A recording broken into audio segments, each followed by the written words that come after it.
Halo semuanya, selamat datang di Suara Remaja. Hari ini kita bakal ngobrol santai tapi dalam nih tentang remaja nakal atau salah asuhan. Bareng aku Naili Mufroda.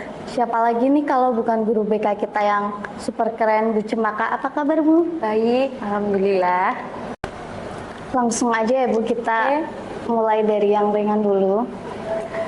Siapa sih yang paling punya peran penting buat ngebentuk perilaku di sekolah? Oke ya, peran penting perilaku anak itu semuanya. Guru penting. Kenapa guru penting? Karena guru itu kan mendidik anak di sekolah, perilaku, karakter. Kalau misalkan teman juga penting. Kenapa? Karena lingkungan. Anak itu bisa terbawa arus lingkungan seperti apa. Anak ketemu lingkungan baik, jadi baik ya kan. Ya. Kalau lingkungannya buruk, jadi buruk. Seperti itu. Jadi semuanya peran, mau guru, wali kelas, teman, apapun orang tua itu semuanya penting. Seperti itu. Nah, biasanya siapa yang paling terdampak kalau ada kenakalan di sekolah? Oke ya, kita bedakan dulu kenakalannya apa. Misalkan kalau kenakalannya itu membolos, berarti siapa? Teman-temannya ya? Iya. Teman-temannya. Terus kalau kenakalannya itu kenakalan yang sudah melebihi batas, misalkan tawuran ya, atau kan minum-minuman keras, itu dampaknya semuanya, baik sekolahan, luar sekolahan, kita bisa dipanggil kepolisian ya, orang tua malu, teman-temannya juga kena, ya kan? Jadi seperti itu. Ngomong-ngomong soal nakal, Bu Cempaka, apa sih bedanya yang emang nakal sama ya salah asuhan? Kayak nakal atau kita ganti bahasanya anak tidak patuh sama pola asuh. Kalau anak tidak patuh itu berarti kan anak yang melakukan hal-hal negatif. Kalau pola asuh berarti anak itu menjadi seperti apa, berperilaku seperti apa sesuai pola asuh orang tua. Orang tua membebaskan, pastinya anak itu bebas, liar ya. Jadi dia mau ikut ke sana orang tua oke, mau ke sana orang tua oke. Padahal orang tua tidak tahu pola asuhnya dia itu benar atau tidak. Seperti itu. Jadi bedanya ya satunya melakukan karena emang keinginan diri sendiri. Kalau ini melakukan hal tersebut dikarenakan pola asuh orang tua yang menyebabkan dia jadi tidak patuh dalam peraturan anak-anak yang sewajarnya. Seperti itu. Nah, tantangan dalam ngadepin masalah kayak gini itu apa aja, Bu? Tantangannya banyak. Yang pertama, saya harus mengetahui karakter siswa. Harus mengetahui anak ini karakternya gimana nih. Nggak bisa dikasarin, nggak bisa dimarahin ya. Mungkin ada anak yang karakternya tuh keras, berarti kita harus halus sama dia. Harus kayak yang ngomongnya juga face to face ya. Harus sering kali konseling ya.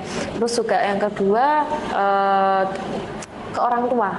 Pokoknya itu harus guru BK itu harus klop dulu nih tantangannya sama orang tua. Kalau nggak klop, akhirnya kita mendidik anak pun tuh susah, ya kan? Terus juga yang selanjutnya itu juga memahami lingkungan anak-anak juga. Tidak bisa guru BK itu langsung menyalahkan saja. Kita juga harus mengetahui lingkungannya seperti apa, sebelumnya mengetahui perilakunya seperti apa atau karakternya seperti apa. Jadi tantangannya tersebut. Kapan sih Bu biasanya anak-anak itu mulai nunjukin kenakalannya? Oke ya, kita belajar sedikit. Remaja, kita bahasnya remaja ya, anak-anaknya remaja ya. Remaja awal, madya, dan akhir. Remaja awal kita mulai usia 11 sampai 14 tahun, biasanya SMP ya.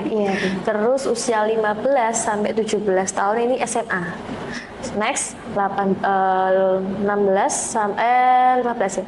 16 sampai 18 sampai 20 tahun ini akhir. Nah, di sini kapan nih Bu mulainya adanya perilaku anak yang tidak baik? Itu kalau menurut saya adalah remaja madya. Kenapa? Kalau anak SMP ini biasanya kita kasih tahu aja masih manut ya. Nah, tapi kalau misalkan anak SMA usia segini atau madya, seringkali dibilangin malah akhirnya nggak boleh jadi boleh ya kan, jadi dilakukan. Nah, terus anak-anak usia ini juga itu seringkali labil. mana sih yang menurut dia itu keren, mana sih yang banyak temennya, walaupun dia tidak memikirkan ini teman saya itu baik tidak, circle saya baik tidak, dia ikut aja nih, yang penting saya mau diakui di sebuah kelompok. Contohnya dia ikut gangster, ya nggak ya? Iya, Seringkali gitu, akhirnya anak-anak usia madya ini seringkali kita anggap bahwa anak-anak yang mulai awal perilakunya tidak patuh seperti itu. Waktu yang paling oke buat sekolah mulai pemrograman pembinaan. Oke, baiknya awal masuk sekolah ya. Awal masuk sekolah itu sudah diberi pembinaan. Biar anak-anak itu memahami apa aja sih peraturan pembinaan dan mereka jadi lebih tertib. Jadinya tidak akan melanggar aturan sekolah seperti itu. Terus peran orang tua sama gurunya itu harus gimana, Bu? Harusnya kompak kan? Iya, kenapa kok harus kompak ya? Iya. Karena memang kita harus visi misinya sama dulu nih. Orang tua menitipkan sekolah berarti kan sepenuhnya memahami dan yakin bahwa guru ini udah melakukan yang terbaik. Iya. Jika kita sudah melakukan A, orang tua juga harus A. Dia satu visi misi. Kalau kita A, orang tua B, sama aja dong, kita nggak mendidik anak ini. Apa sih tujuan kita? Anak kita mau lebih baik, jadi harus sama-sama, harus sama-sama kompak dan harus sama satu visi dan tujuan. Seperti itu. Menurut Bu Jembakan ya, kenapa sih lingkungan sekolah kadang jadi tempat di mana anak-anak gampang kebawa arus? Ya, dikarenakan kan gini, sekolah itu kan siswanya banyak, beribu-ribu, berbanyak karakter dan perilaku, ditambah lingkungannya, mungkin dari sebelum sekolahnya atau sebelumnya SMP-nya ya, kita bahas di lingkungan SMK ya, di SMP-nya sudah mendapatkan lingkungan yang tidak baik, masuk ke sini kita membawa faktor yang tidak baik ya, terus yang anak-anak di sekolah yang tadinya pasif, yang masih mencari jati diri, ketemulah sama lingkungan seperti ini, jadinya ikut-ikutan ya. Makanya kenapa sih kok siswa-siswa sekarang kok pada ikut-ikutan gangster ya? Karena memang mereka itu masih mencari jati diri. Anak-anak sekolah kan, wah ayo kita nih keren nih ya, muda-muda anak SMK bisa berantem ya kan? Makanya banyak ada di sekolahan, seperti terutama yang laki-laki ya, karena memang mereka kan kenakalnya lebih kayak ketawuran ya. Terus juga kayak sekarang itu kalau di bahasa Jogja itu kan kelitih ya. Ini sering kali kan ada pembacaan pada anak-anak SMA ya. Nah itu karena kenapa banyaknya di lingkungan sekolah, karena memang banyaknya ketemu karakter dan perilakunya masing-masing seperti itu. Kalau yang perempuan itu tuh? Kalau perempuan itu lebih kan ke circle-nya. Kalau circle-nya itu pacarannya yang misalkan si circle A ini sukanya hubungannya pacaran yang negatif. Nah, si anak ini dia nggak pernah pacaran, terus ya temannya pacaran jadi pengen jadi gitu loh. ikut-ikutan Jadi ikut-ikutan. Terus ditambah si anak ini melakukan pacaran yang melebihi batas. Melebihi batasnya gimana? Sampai kayak menghalalkan seks bebas itu halal gitu ya. Jadinya banyak nih anak-anak SMK yang cewek itu sampai hamil di luar nikah. Anak-anak sekolah kan ya. Karena apa? Karena yang mereka lihat di lingkungan pertemanannya seperti itu. Jadinya mereka ya mau nggak mau kayak ikut serta karena udah kebawa arus gitu loh. Makanya kita terapkan pendirian masing-masing itu harus kuat biar tidak sampai terbawa arus yang tidak baik seperti itu. Penting nggak Bu kita bedain antara remaja nakal sama yang salah asuhan? Penting, karena kita kembali lagi, anak nakal atau anak tidak patuh ini dikarenakan apa dulu? Faktornya kita lihat dulu.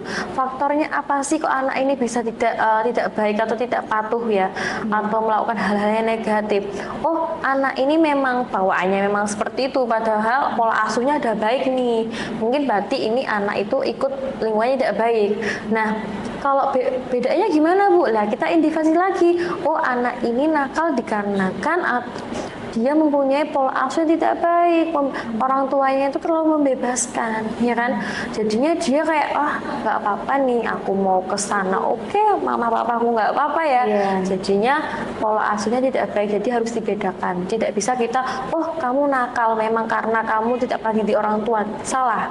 Kita harus bedain dulu, kira nakalnya kenapa? Ada alasannya. Faktor orang tua kah atau faktor lingkungan seperti itu. Caranya sekolah bisa mengidentifikasi anak-anak yang butuh pembinaan, Bu. Caranya kita seringkali awal mula tuh kalau BK itu adalah menyebar angket dulu, angket kebutuhan khusus buat siswa. Perlu apa sih anak ini, kira-kira itu perlu kita beri materi apa, ya kan? Iya. Perlu dikasih pembinaan apa gitu. Jadi tidak semena-mena, oh kamu dilihat kok kayaknya butuh, nggak bisa. Kita harus sebar angket sama observasi langsung ke terjun ke lingkungannya, dilihat. Misalkan ya masuk kelas, dilihat observasi, oh di kelas ini dilihat nih kok kayaknya butuh permasalahan tentang temanya adalah tentang broken home, ya kan? Oh seringkali angkatnya muncul kok tentang permasalahan keluarga, berarti anak-anak kelas ini membutuhkan materi atau penguatan tentang kuatnya keluarga atau masalah pada broken home, biar mereka jadi motivasi tentang belajarnya naik, ya. Terus juga tidak memikirkan, tidak menjadikan alasan kalau keluarga saya seperti ini saya bisa nakal, seperti itu. Jadi awal mula adalah angket seperti itu. Metode pembinaan yang efektif itu gimana, Bu? Metodenya, metodenya seperti apa maksudnya itu? Metode Pembinaan. Oh, pembinaannya. Metodenya jelas kita personal ya, Mbak ya. Kalau ada permasalahan itu tidak bisa langsung diselesaikan secara umum, ya. Misalkan permasalahannya kok permasalahannya sangat dalam, berarti kita metodenya harus personal, ya, atau hati ke hati, ya. Jadi konseling individu kalau di BK itu. Jadi konseling individu adalah kayak face to face antara kamu sama gurunya, gitu misalkan. Jadi nggak bisa langsung kayak menyeluruh umum di depan umum, itu tidak menyelesaikan masalah, tapi harus masalah personal seperti itu. Dan yang terakhir nih, Bu, gimana caranya orang tua bisa kerja sama bareng biar pembinanya itu efektif? Yang tadi saya bilang, harus satu visi misi, harus satu tujuan. Mau apa sih kita? Anak kita mau bawa kemana? Mau arusnya gimana? Berarti kalau orang tua sudah menitipkan di sekolah, berarti harus percaya. Kan guru juga tidak akan memberikan arus yang salah. Jelas kita memberikan arus yang baik. Jadi orang tua setuju dengan kita juga mendidik, akhirnya sama-sama kompak. Insya Allah kalau misalkan anak yang butuh pembinaan akan menjadi lebih baik, seperti itu. Oke, Bu, jadi paham ini bedanya anak nakal sama anak salah asuh, ya. Oke, itu aja dari episode kali ini di Suara Remaja. Thank you. Baik ya, pesan saya buat kalian semua para anak-anak remaja yang masih katakanlah labil, jangan gampang terpengaruh sama lingkungan yang tidak baik. Pilih-pilih teman, mana yang baik, mana yang tidak, dan jangan gampang untuk mencoba hal-hal yang tidak baik. Itu saja.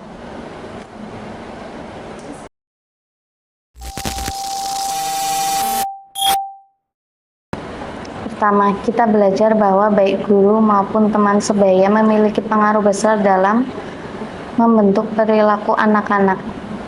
Ternyata dampak dari perilaku nakal tidak hanya dirasakan oleh guru dan teman-teman sekelas, tetapi juga oleh anak itu sendiri. Seringkali anak-anak kehilangan kesempatan untuk berkembang secara positif. Ini adalah hal yang sangat disayangkan. Bu Cempaka menjelaskan bahwa anak nakal biasanya karena ingin mencari perhatian atau bersenang-senang. Di sisi lain, anak yang salah asuhan seringkali tahu bagaimana bersikap dengan benar karena kurangnya bimbingan dari orang tua atau lingkungan sekitar. Ini menunjukkan betapa pentingnya peran orang tua dalam memberikan arahan yang tepat kepada anak-anak mereka. Selanjutnya, kita juga membahas tantangan yang dihadapi sekolah dalam menangani masalah ini. Kadang-kadang sekolah kekurangan tenaga untuk memberikan perhatian secara personal kepada semua murid. Selain itu, tidak semua orang tua mau bekerja sama menyelesaikan masalah yang dihadapi anak-anak mereka. Oleh karena itu, sangat penting bagi orang tua dan guru untuk saling mendukung dan berkomunikasi dengan baik. Kerjasama ini akan membuat upaya pembinaan menjadi lebih efektif. Dengan pendekatan yang personal, anak-anak akan merasa lebih didengarkan dan dipahami, yang dapat membantu mereka bertransformasi menjadi pribadi yang lebih baik. Terima kasih telah mendengarkan episode kali ini. Sampai jumpa di episode selanjutnya. Dan ingat, setiap anak punya potensi yang luar biasa, tinggal bagaimana kita mengarahkannya. Terima kasih.